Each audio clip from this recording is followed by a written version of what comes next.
os abençoe. Eu convido você a orar. Pai, nós te somos gratos porque o Senhor é o Deus que sustenta a tua igreja, o Senhor é o Deus que fala o nosso coração todos os dias por meio da tua palavra, e nós a lemos mais uma vez, como é nossa prática fazê-lo, e pedimos que o teu Espírito Santo abra os nossos olhos, aguce o nosso entendimento, para que possamos discernir aquilo que o Senhor quer falar conosco por meio da tua palavra. Nós pedimos que o Senhor remova do nosso meio, da nossa mente, do nosso coração, qualquer ruído que possa nos impedir, ou que tente nos impedir de entendermos, de compreendermos aquilo que o Senhor quer falar conosco. Abençoa-nos por meio de tua palavra, eu oro em nome de Jesus. Amém? O Deus que muda as coisas. Antes, precisamos ter uma visão geral do texto. Eu quero que você lembre que Isaque era filho de Abraão. Deus tinha chamado a Abraão e lhe feito uma promessa. A promessa que faria dele uma grande nação, e dessa nação viria o Salvador da humanidade. Deus tinha feito um pacto, uma aliança com Abraão, e essa aliança era irremovível. Isaque, filho de Abraão, daria continuidade a essa relação pactual entre Deus e o seu povo. Mas Isaque era diferente. Isaque não era como Abraão. Abraão tinha tido uma experiência primeira, ou uma experiência de primeira mão com Deus. Ele teve aquela epifania quando ainda estava em Ur dos Caldeus, onde Deus lhe apareceu, lhe fez uma promessa, pediu que ele saísse daquela cidade, do meio dos seus, e fosse para uma terra que Deus lhe mostraria. A experiência de Abraão com Deus era uma experiência de primeira mão, mas a experiência de Isaque era de segunda mão. Até aqui, Isaque ainda não tinha experimentado, ainda não tinha conhecido, não tinha tido epifania ou revelações de Deus. A fé de Isaque era ainda muito tímida e era baseada na fé de seu pai. Ele cria no Deus de seu pai.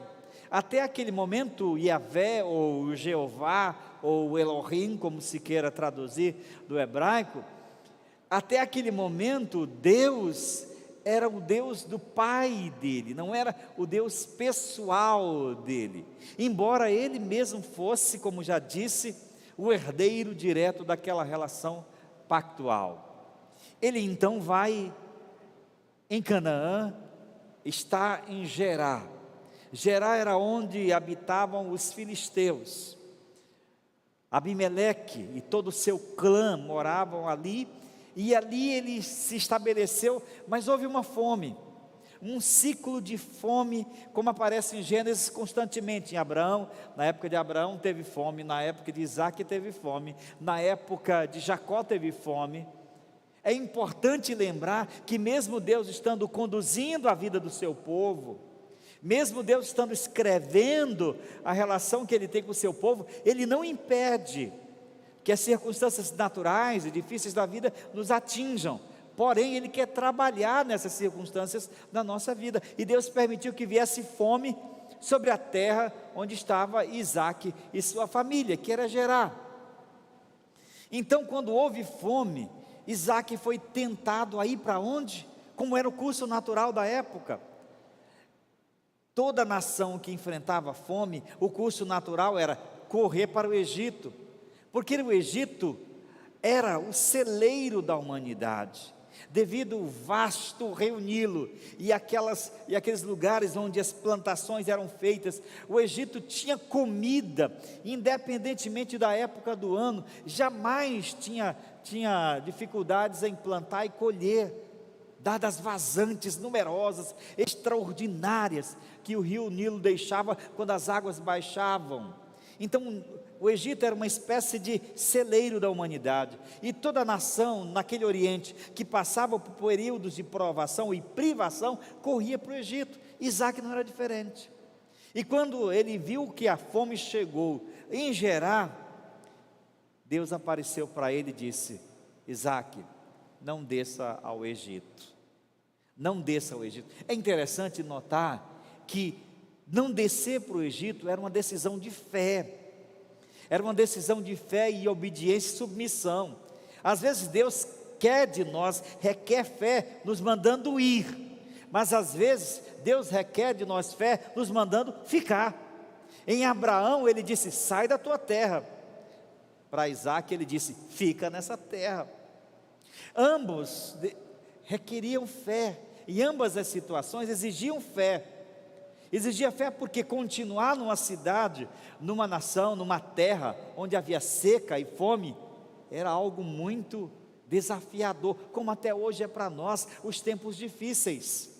Tempos de alta da gasolina, tempos de inflação lá em cima, como estamos vivendo hoje, tempos de provações, tempos de doenças, tempos de pandemia, tempos de adversidade, são sempre tempos que demandam de mim e de você respostas de fé, respostas de confiança muito maior do que os tempos de bonança.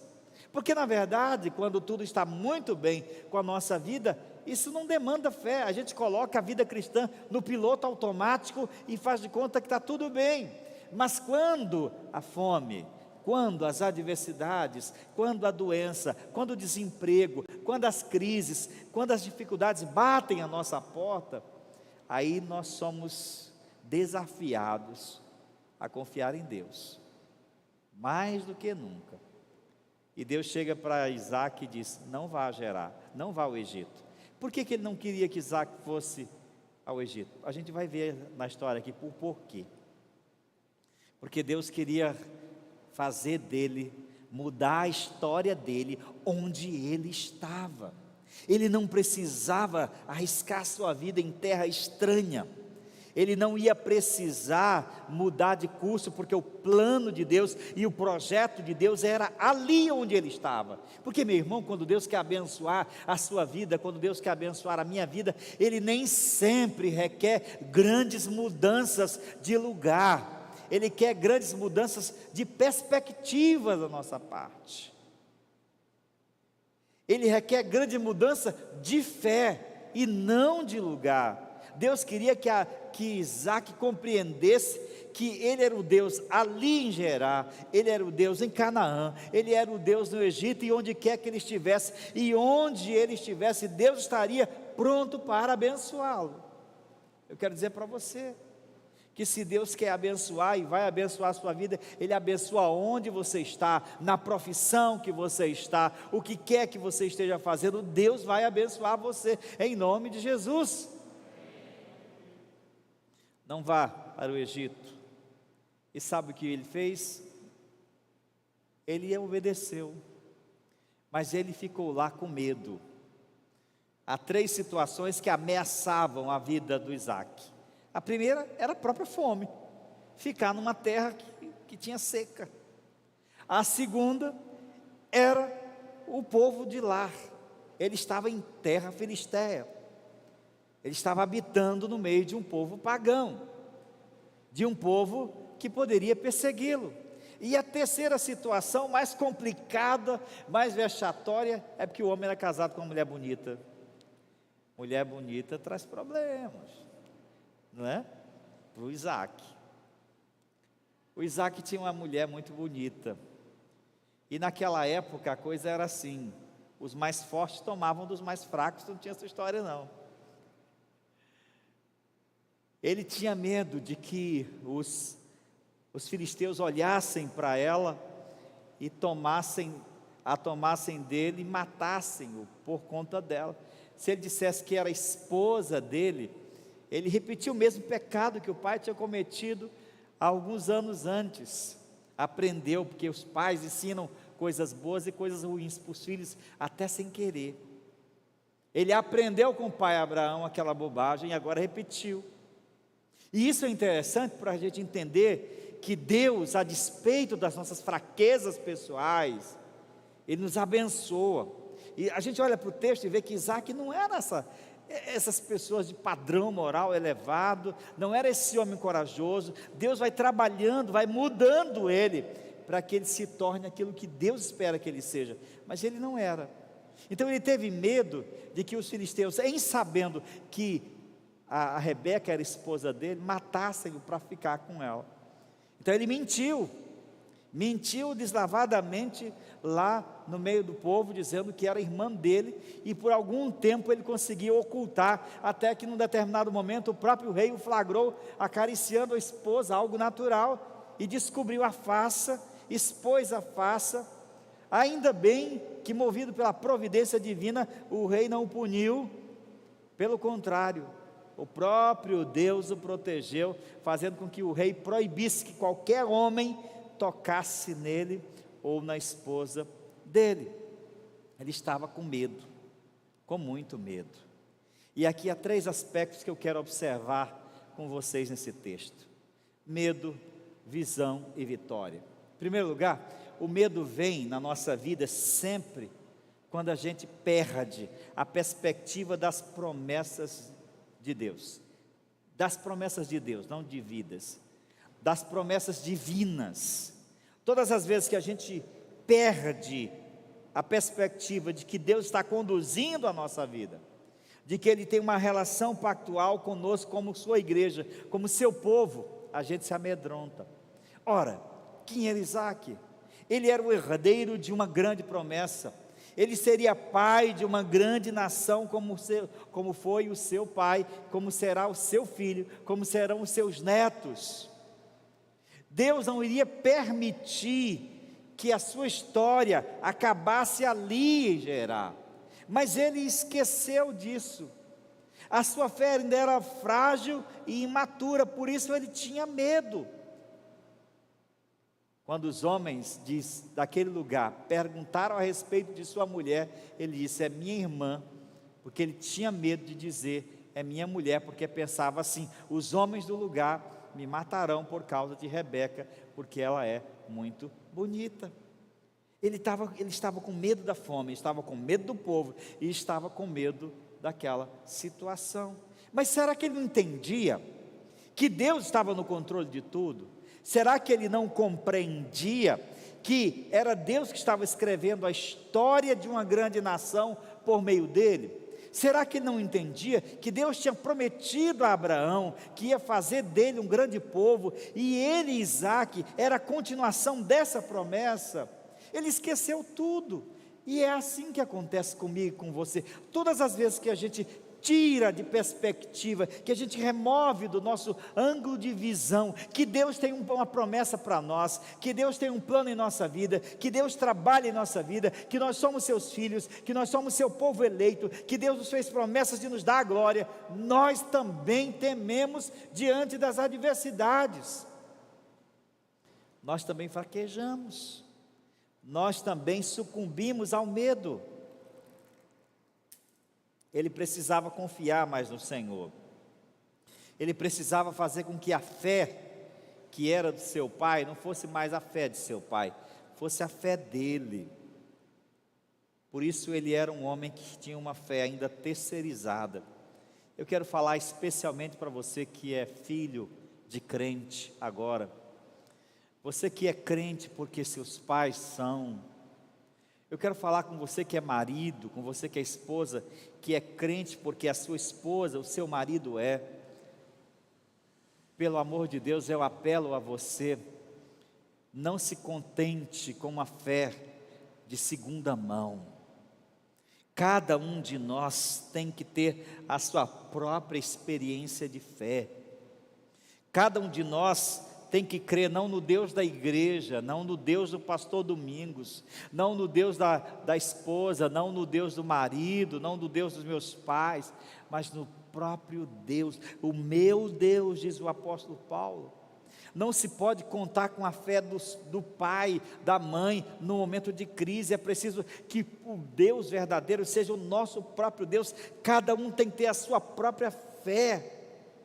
A alternativa ao medo é uma confiança sólida. O antídoto contra o medo é uma confiança verdadeira, é uma experiência de primeira mão com Deus.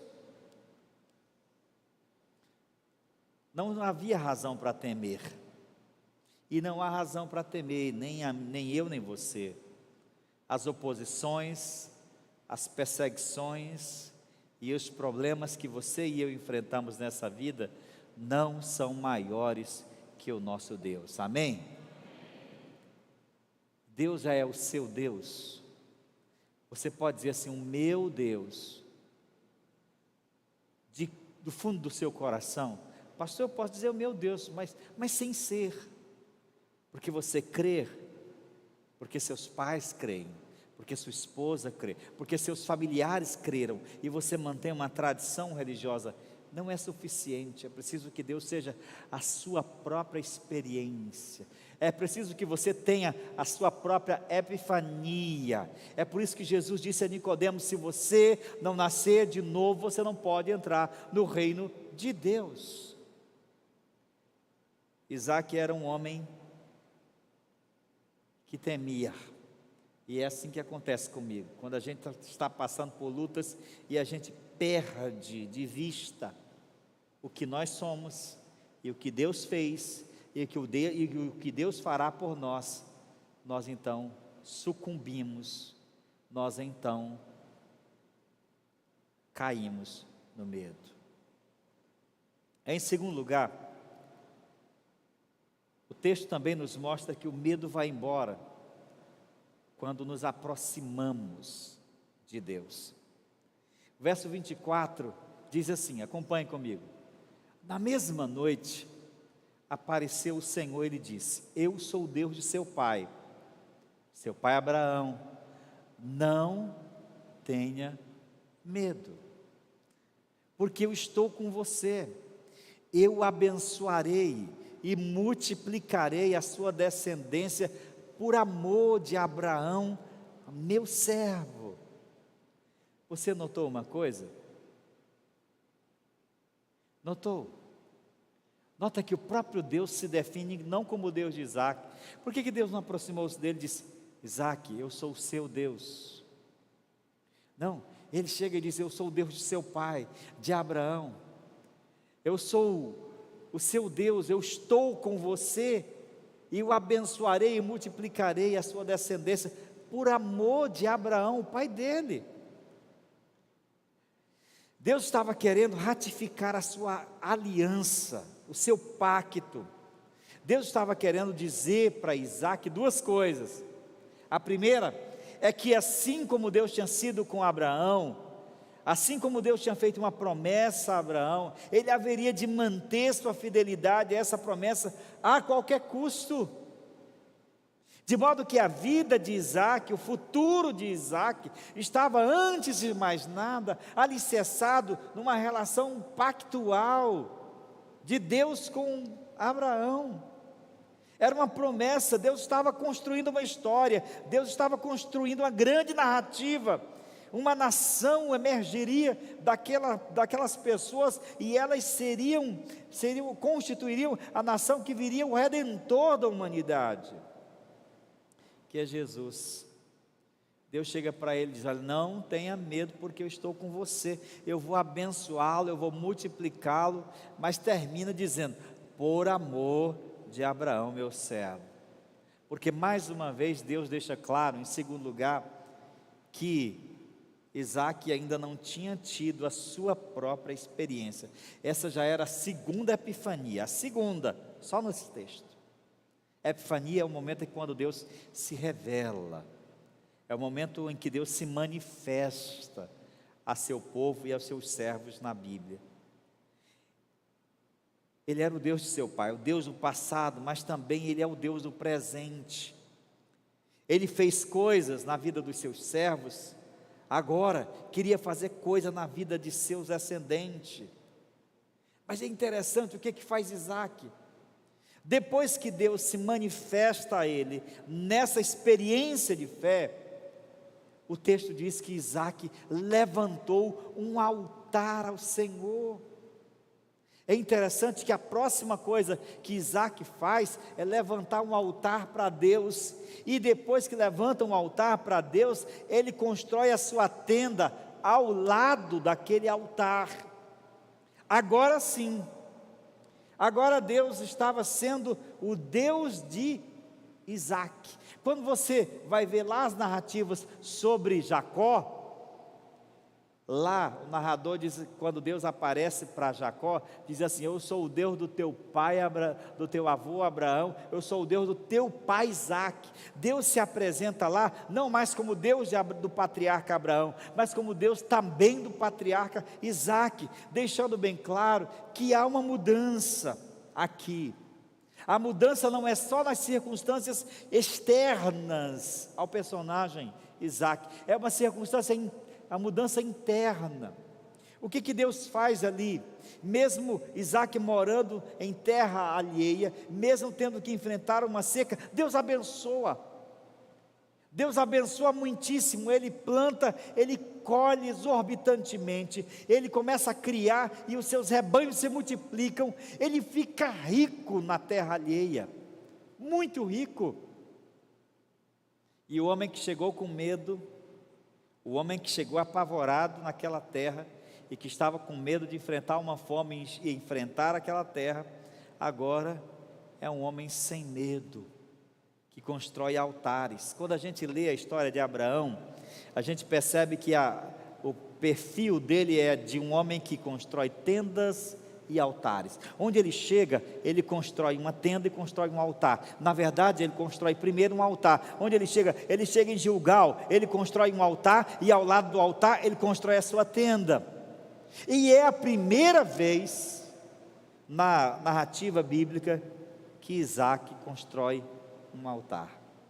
Depois de muito tempo que ele é o patriarca. Parece que agora sim Isaac teve a sua experiência de fé, da mesma forma que o próprio Jacó só vai ter a sua experiência de fé no Val de Jaboque, quando ele luta com Deus. Agora ele é um homem que constrói altares, e não é só um homem que constrói altares, é um homem que constrói ao lado do seu altar a sua tenda. Isso é muito importante, meus irmãos. É muito importante, porque aqui diz o texto que ele invocou o nome do Senhor, que é uma expressão que dá a ideia de colocar-se debaixo da tutela do nome e submeter a sua vida ao Senhor.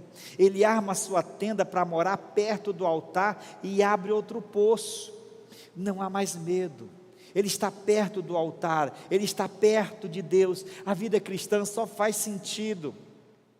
Caminhar com Deus só faz sentido se a gente caminhar ao lado dele, irmãos. Se a gente levar uma vida no altar mesmo, se a gente habitar na presença de Deus. Nossas orações não devem ser visitas esporádicas, escassas ao trono, ao altar da graça. A nossa vida de comunhão com Deus deve ser uma eterna morada ao pé do altar. Deus me chama, Deus chama você para nós andarmos lado a lado com Ele, da mesma forma como Ele andava com Adão antes dele cair. Ele quer e me chama. Ele chama você e eu para que nós construamos a nossa tenda ao lado do altar dele. O altar de Deus é o nosso coração. Hoje, nós não precisamos construir um altar de pedras, porque o altar de Deus é a nossa alma, o nosso coração, e Ele quer que toda a nossa vida, toda a nossa atividade, a construção das nossas tendas, gire em torno da nossa espiritualidade, da nossa fé. Porque de fato é assim, quando a gente tem uma experiência primeira, quando a nossa fé não é de segunda mão, quando o nosso Deus não é o Deus da esposa, não é o Deus do pai, não é o Deus do marido, não é o Deus do amigo, é o meu Deus. Todas as demais atividades da nossa vida circundam em torno dessa experiência espiritual. Foi o que Jesus disse: buscai em primeiro lugar o seu reino e a sua justiça, e todas as outras coisas serão acrescentadas. Ele armou sua tenda perto do altar para dizer: agora sim, Senhor, Agora o Senhor continua sendo o Deus de Abraão, mas também o Senhor é o meu Deus. Eu tive essa experiência. A minha fé não é mais aquela fé terceirizada, é uma fé de quem conhece o Senhor. E como disse Jó, eu te conhecia de ouvir falar, mas agora os meus olhos te veem, e agora eu te conheço, porque sei quem tu és. Amém? Eu quero convidar você que ainda não teve essa experiência, a experiência de nascer de novo, a experiência de conhecer Jesus Cristo, a experiência de nascer na fé, a experiência de fato ter uma nova vida com Jesus, que você busque nesta noite. É fundamental. Agora Isaac e Deus estão próximos, eles estão íntimos, eles andam lado a lado, e é isso que eu quero que você compreenda. Deus está ao seu lado. Não há medo quando nós nos aproximamos do Senhor e renovamos nossa visão de sua graça e de suas promessas. Agora ele compreendeu que o que Deus estava fazendo na vida dele transcendia a própria história pessoal dele. Deus estava escrevendo a história de um povo por meio dele, e seria fiel até o fim. Não havia razão para medo.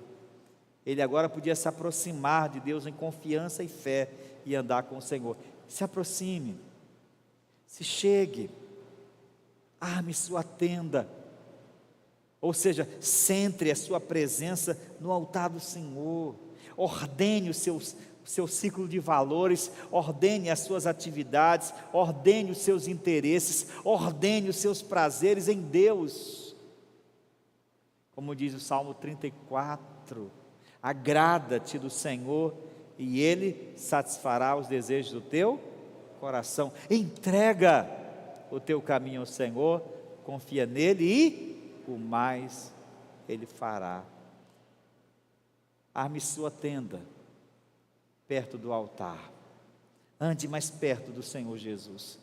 A cada dia que seu desejo seja: Senhor, mais perto, eu quero estar mais perto. Senhor, eu quero estar mais perto do Senhor, eu quero te servir mais, eu quero te entregar mais da minha vida, te consagrar mais meu tempo, meus dons, meus talentos. Eu quero ser mais santo, eu quero ser mais dedicado, eu quero ser mais puro, eu quero ser testemunha mais fiel. E em último lugar, o texto nos convida a olharmos a vitória, o modo como Deus muda a história. Aquele que chegou com medo agora é temido pelos seus perseguidores. Nos versos 26 em diante do capítulo, Abimeleque e o seu exército vai visitar Isaac e vai pedir para ele sair de sua terra, e vai pedir para ele fazer um pacto com eles, de que ele não se levantará contra os filisteus, porque o Isaac se tornou mais forte, mais poderoso do que os filisteus. Ele chegou em Gerar com medo dos filisteus, agora os filisteus têm medo dele. Olha como é que Deus muda. Foi Deus quem abençoou, foi Deus quem prosperou, foi Deus quem sustentou, foi Deus quem providenciou. Mesmo um homem cheio de defeitos, ele mentiu, ele tinha medo, ele tinha uma fé terceirizada, mas Deus não mudou só a circunstância, Deus não mudou só a história, Deus mudou também o coração e a vida e a experiência de Isaac. Há uma dupla mudança nessa narrativa. Ele partiu dali, mas fez um compromisso, um pacto com os filisteus de que ele jamais se levantaria, e acalmou o medo dos seus perseguidores. Isso é muito interessante, irmãos, porque diz o texto que Abimeleque e o seu povo ficaram com medo de Isaac, porque viram que a mão do Senhor estava sobre ele.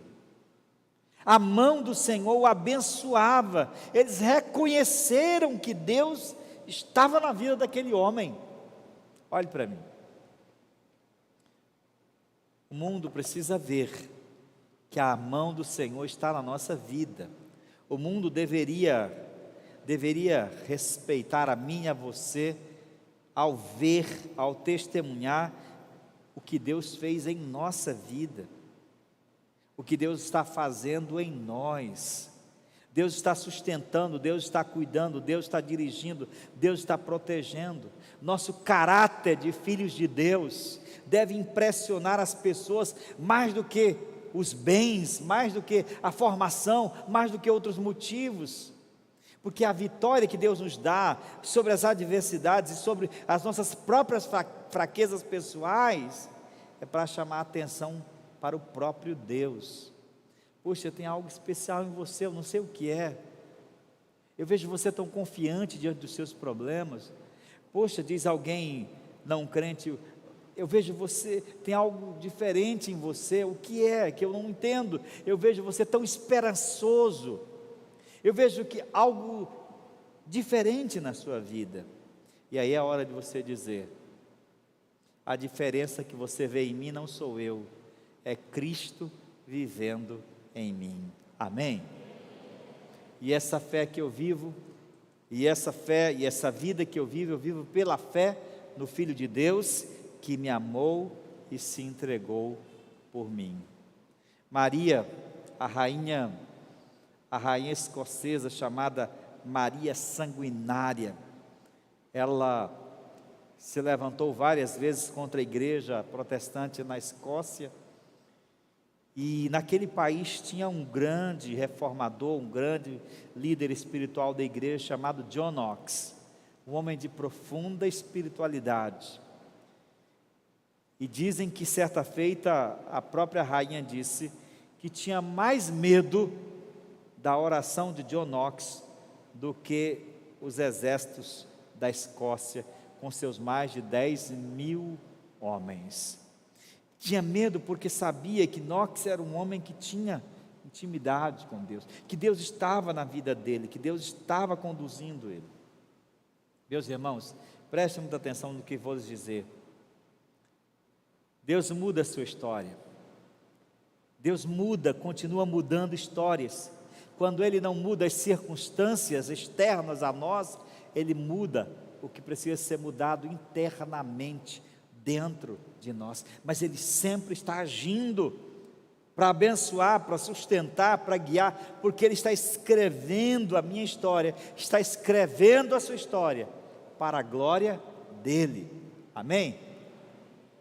Verso 28 e 29 diz: vimos claramente que o Senhor está com você, então pensamos que seria bom se houvesse um juramento entre nós e você. Queremos fazer uma aliança com você. Você jura que não nos fará mal, assim como nós não fizemos nenhum mal a você, mas fizemos somente o bem e o deixamos ir em paz. Você é agora o abençoado do Senhor. Os filisteus estão dizendo isso.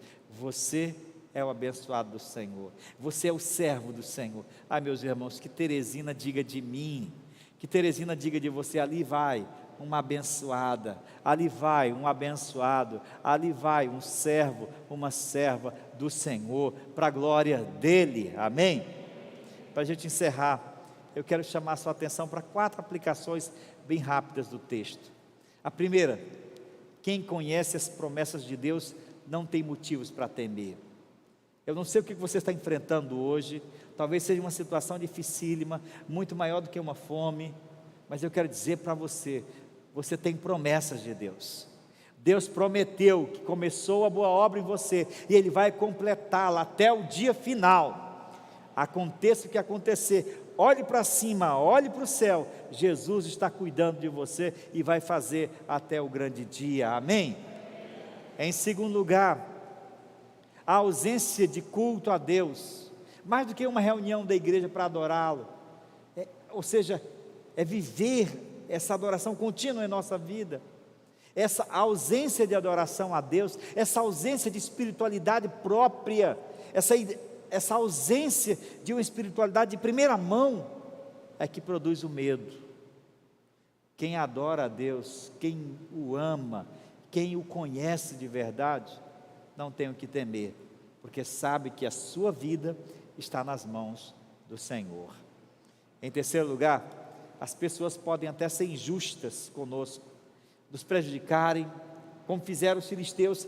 Os pastores de Isaac cavavam um poço, eles chegavam, entupiam, cavavam outro, eles chegavam, entupiam.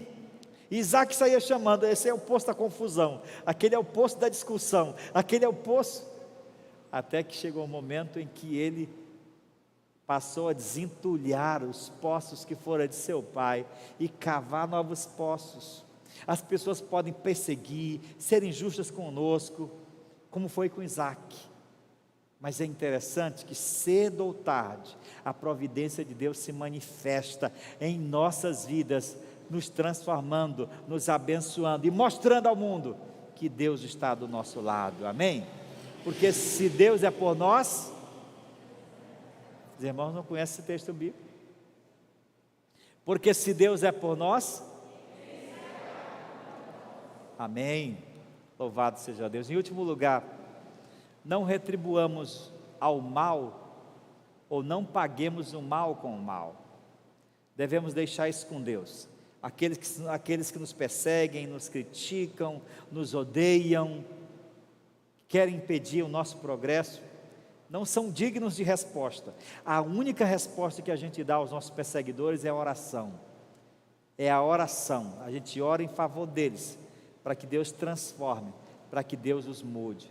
Os adversários de Isaac vieram até ele, temerosos, porque depois viram que era impossível lidar, era impossível atrapalhar, era impossível destruir, era impossível derrubar aquele que Deus estava levantando para a sua glória, amém? Deus estava levantando Isaac, e portanto, aconteça o que acontecer, nada poderia atrapalhar o que Deus estava fazendo na vida daquele homem. E assim eu quero dizer para você, eu quero concluir desafiando você a confiar no Senhor, a ter essa experiência primeira com o Senhor, a se aproximar do Senhor, a andar mais perto do Senhor, porque vale a pena. Deus ainda muda as coisas, fora de nós e dentro de nós.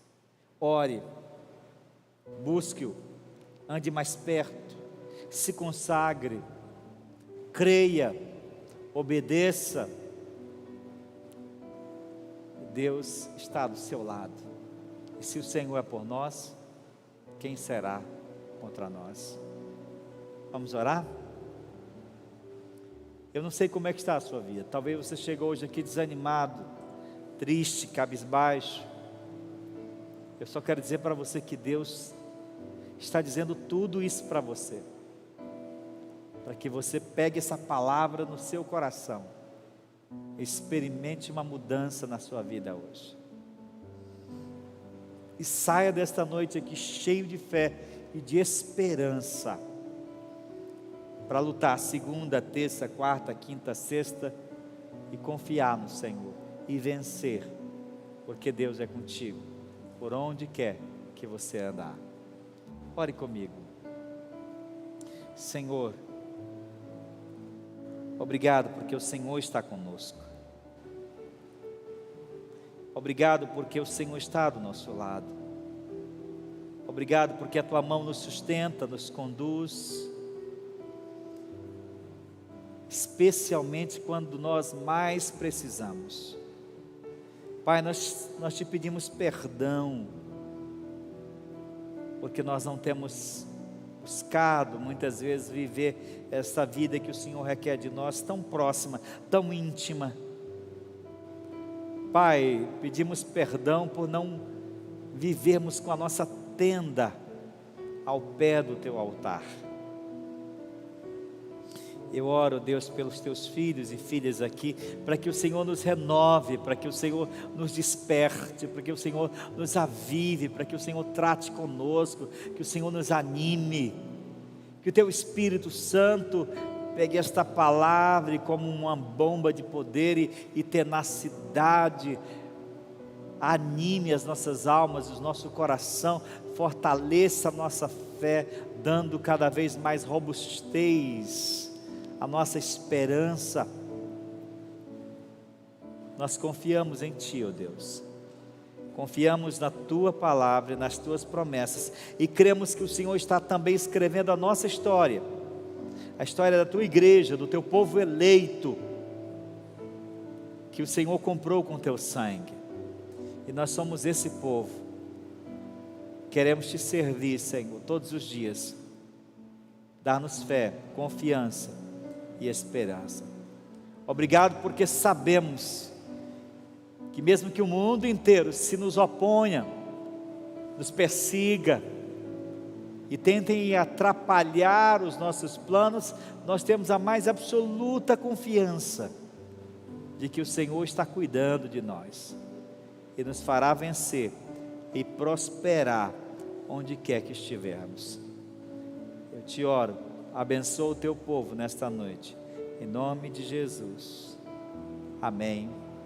Amém e amém.